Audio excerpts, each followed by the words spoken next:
சட்டப்பேரவை நிகழ்வுகளை தற்போது கடலாம். எல்லா அரசாங்கமே அதிமுக அரசாங்கம் சரி, அதுக்கு பின் வந்த திமுக அரசாங்கமும் தொடர்ந்து இந்த காவிரி நதி நீருக்காக போராடிட்டு இருக்குது. தீர்ப்பையும் நாம் பெற்றுக்கிறோம். இதுதான் வரலாறு. பேரவை முன்னவர் அவர்கள், பேரவை மாண்புமிகு மக்கள் நல்வாழ்வுத்துறை அமைச்சர், பேரவை துணைத் தலைவர் அவர்களே, இப்போ மாண்புமிகு திமுக சட்டமன்ற உறுப்பினர் ரொம்ப உணர்வுபூர்வமாக விவசாயிகள் மீது அக்கறையை அந்த உணர்வுபூர்வமாக பேசினார். காவிரி விவகாரத்தில் திமுக எந்த அளவுக்கு துரோகங்கள் இழைத்தது என்று பேச ஆரம்பித்தால் நிறைய விஷயங்கள் பேசலாம்.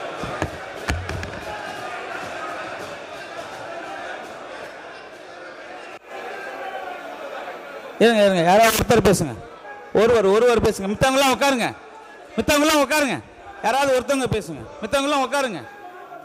சார் அண்ணா, நீங்க பேசுறதுன்னா பேசுங்க, பேசுறவங்க பேசுங்க. இல்ல நீங்க இருங்க, நீங்க உட்கார்ந்தா தான் மைக் கொடுப்பேன். உட்காருங்க கூட தம்பி, நீ உட்காரு. அதாவது திமுக அரசு செய்த துரோகங்கள் என்பதை முதலிலே அவை குறிப்பிலிருந்து நீக்க வேண்டும். ஒன்று, அவர் நம்முடைய முன்னாள் முதலமைச்சர் எடப்பாடி அவர்கள் சொன்னது போல கலைஞர் அவர்கள் 1974 ஆரம்பித்து முதல் முதல்வர்கள் கூட சொன்னார், 69 யார் முதலமைச்சராக இருந்தது என்று அன்றைக்கு சொல்லும்போது முதலமைச்சர் சொன்னார். உடனடியாக நாங்கள் அதற்கு பதில் சொல்லவில்லை. ஆனால் இந்த காவிரி நீர் பிரச்சனையே வந்தது 1974 தான்.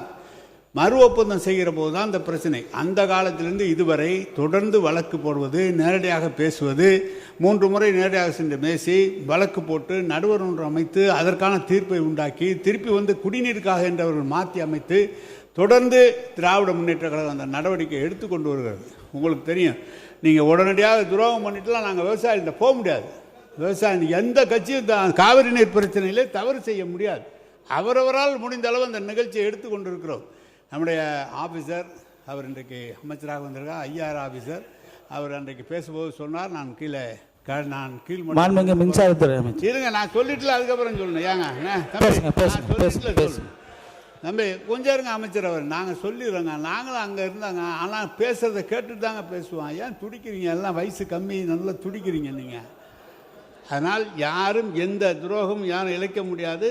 ஒவ்வொரு முதலமைச்சரும் அதுக்காக நடவடிக்கை எடுத்திருக்கிறார்கள். எனவே அந்த துரோகம் என்ற வார்த்தையை எடுத்து விட வேண்டும் என்று கேட்டுக்கொள்கிறேன். கண்டிப்பாக அந்த வார்த்தை அவை குறிப்பில் இருந்து நீக்கப்படுகிறது. அமைச்சர் அவர்கள். மாண்புமிகு பேரவை துணைத் தலைவர் அவர்களே, அதாவது பொதுவாக சொன்னது என்னன்னா, 71 காலத்திலேருந்து இந்த காவேரி கடந்து வந்த காலத்தை பார்த்துருக்கோம்.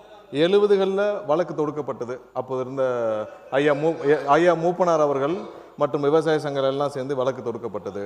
அதுக்கப்புறம் அந்த வழக்கு ஏன் வாபஸ் பெறப்பட்டது, யார் சொல்லி வாபஸ் பெற்றார்கள், 74ல் எதற்காக அந்த அக்ரிமெண்ட்டை புதுப்பிக்கலை, அப்புறம் அப்போ வந்த கச்சத்தீவு, இப்படி நிறைய பேசிட்டே வந்தோம்னா அதை சொல்லி தான் துரோகம்னு சொல்கிறாங்க.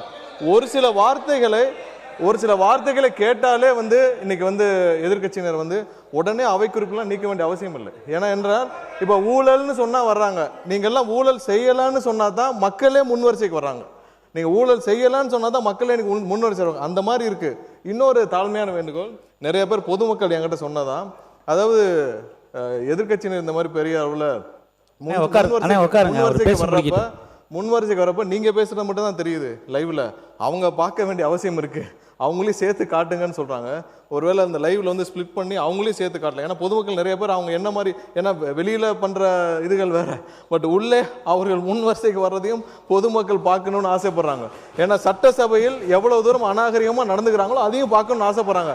அதற்கும் சேர்த்து நீங்க லைவ்ல அவங்களையும் சேர்த்து காட்டணும்னு ஆசைப்படுறோம். எல்லாவற்றையும் நீக்க வேண்டிய அவசியம். சட்டசபையில மாண்பை வாய்ப்பு தரோம். நடுவுல கத்துறது, நடுவுல பேசி முடிச்சுக்கிட்டோம். முதல்வர் பேசுறப்ப குறுக்கிடுறது, இதெல்லாம் தேவையில்லாத விஷயங்கள். எது குறித்து பேசுவோம் அது பேசுவோம். எல்லாவற்றையும் நீக்க வேண்டிய அவசியம் இல்லை. அதை ஆய்வுக்கு எடுத்துக்கலாம். இதுல ஊழலோ துரோகமோ இதெல்லாம் வந்ததுதான். யாரும் இல்லாததெல்லாம் சொல்லல. இது காலகாலமா பேசிட்டு வந்த விவாதங்கள் தான். அதை உடனே நீக்க வேண்டிய, ஆய்வுக்கு எடுத்துக்கிட்டு நீக்கலாம். நன்றி. மாண்புமிகு அவை முன்னவர் அவர்கள், உங்களுக்கு வாய்ப்பு தரேன். உட்காருங்க, வாய்ப்பு வரும். உட்காருங்க. மாண்பு பேரவை துணைத் தலைவர் அவர்களே,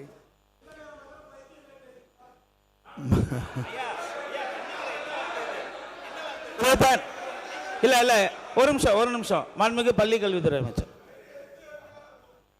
மாண்புமிகு பேரவை துணைத் தலைவர் அவர்களே, என்ன வார்த்தை இது? பைத்தியம் மாதிரி பேசுறாங்கன்றாங்க. இதை தான் சட்ட அமைச்சர் சுட்டி காட்டுறாரு. உரிமையில் பேசுவது, வாடா போடா என்ன பேசுவது, இந்த மரபுக்கு விரோதமான வார்த்தைகளை பேசுவது, இதையெல்லாம் அவர்கள் தவிர்க்க வேண்டும். இந்த சைடு கண்ட்ரோல் பண்றதுக்கு வெற்றி தலைவர்களுடைய ஒரே ஒரு கடைக்கன் பார்வை போதும். ஆனா எல்லாரும் கேட்டுக்கொள்கிறாங்க, நேரலை கொடுத்துக்கிட்டு இருக்கோம். என்ன வார்த்தை அது?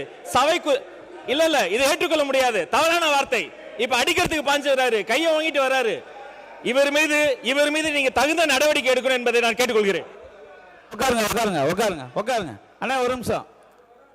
இந்த சம்பவத்தை பத்தி ஆய்வு பண்ணி பேரவை தலைவர் வந்ததுக்கு அப்புறம் தகுந்த பேரவை விதிகளுக்கு உட்பட்டு என்ன நடவடிக்கை எடுக்குமோ அதை எடுப்பார். நீங்க பேசுங்க. ஒரே ஒரு நிமிஷம். மாண்புமிகு அமைச்சர் நிர்மல்குமார் எதை பேசினாலும் சபையை கிளப்பி விட்டுறீங்க.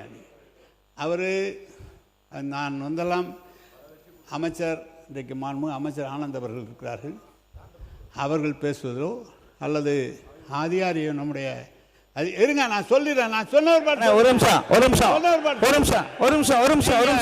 நான் சொன்னவர் உறுப்பினர் வரும்.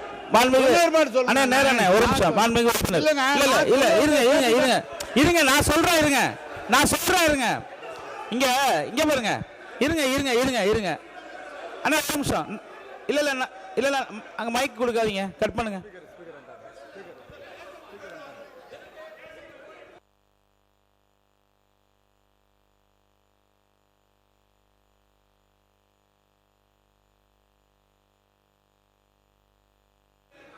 உறுப்பினர் கே நேரு எல்லாரும் இருக்கிறாங்க. ஆனா நீங்க மட்டும் ஏன் அப்படி குரோதமாக பேசுறீங்க? இருங்க வரேன். என்ன இருங்க வரேன். ஏன் பாய் இருங்க பாய், நான் இருங்க. என்ன அப்படி பேசுறீங்க? ஏன் அப்படி பேசுறீங்க? சட்டை இருங்க. நீங்க நான் அப்புறம் ஏதாவது சொன்னா வருத்தப்படுவீங்க. இருங்க, ஒண்ணா சொல்லிட்டு இருப்ப காமிக்கிறீங்க. உறுப்பினர் கே நேரு அவர்கள், உறுப்பினர் இருங்க. உறுப்பினர் கே நேரு அவர்களுக்கு உட்காருங்க. ஒவ்வொருத்தரும் நான் வரேன். கொஞ்சம் இருங்க. மாண்புமிகு சட்டத்துறை அமைச்சர் இருங்க, நீங்க விளக்கமா பேசுங்க, பதில் சொல்லுங்க. மாண்புமிகு பேரவைத் தலைவர் அவர்களே, கேட்டுதான் யாரும் எதுவும் குதர்க்கமாலாம் பேசுறதில்ல. அதாவது ஒரு சில வார்த்தைகள் முதல்வர் பேசும்போது குறுக்கிடுறதும், இல்ல பொதுச் செயலாளர் இல்ல நீர்வள பாசனத்துறை நம்ம அமைச்சர் பேசுறப்ப குறுக்கிடுறதும், அங்கிருந்து தேவையில்லாத கமெண்ட் பாஸ் பண்றோம். இது பொதுமக்களுடைய பொதுவான கோரிக்கை. என்னன்னா அவர்கள் அங்கேயும் பார்க்கணும்னு ஆசைப்படுறாங்க. இது பொதுவான கோரிக்கையை தான் நாங்கள் சொன்னேன் தவிர யாருடைய இங்க யாரையும் குதர்க்கமாலாம் பேசுறதில்ல. காவேரி விஷயத்துல இதே சபையில பல விவாதங்கள் நடந்திருக்கு. காவேரி விஷயத்துல என்னென்ன கடந்து வந்த பாதை பல விவாதங்கள் நடந்திருக்கு.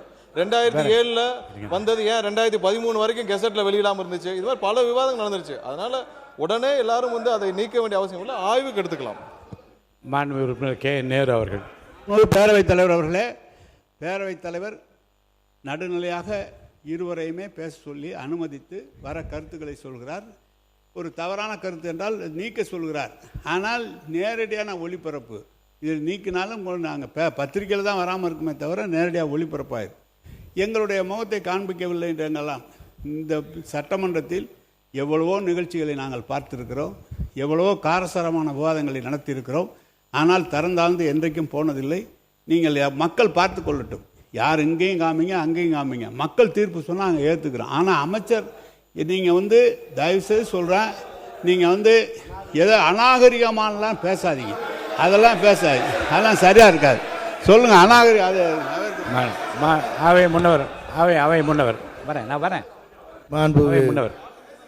மாண்புமிகு பேரவை தலைவர் அவர்களே, அதுபோன்ற வார்த்தைகள் பேசவில்லை என்று அவர் சொல்லியிருக்கிறார். அதே போல் நிறைவாக இருங்க சொல்கிறாருப்போம். ஆகவே அவர் சொன்னது ஒன்றே ஒன்று தான், அந்த பகுதியிலும் காட்டுங்கள் மக்கள் பார்க்கட்டும்னு தான் சொன்னார், தவிர வேற ஒன்றும் இல்லை. தயவு ஆகவே மாண்புமிகு இல்லை உங்களை பார்க்குறேங்க, மாண்புமிகு நம்முடைய எதிர்க்கட்சி துணைத் தலைவர் அவர்கள் இங்கே பேசுகிற போது சொன்னார்கள் காவிரி நீர் பிரச்சனை பற்றி. காவிரி நீர் பிரச்சனையை பொறுத்தவரையிலும் அரசும் அங்கே இருக்கிற விவசாய சங்கத்தினுடைய தலைவர் அவரும் இருவரும் சேர்ந்து தான் வழக்கு முதலே போட்டார்கள். ஆனால் தமிழக அரசு அன்றைக்கு உங்கள் ஆட்சியில் இருக்கின்ற போது அதை வாபஸ் பெற்றீர்கள். பிறகு புரட்சி தலைவர் சொல்லிருங்க புரட்சி தலைவி வழக்கு புரட்சி தலைவி அம்மா பொறுப்பேற்றதற்கு பிறகு 89 அம்மா புரட்சி தலைவி தான் சொன்னேன்.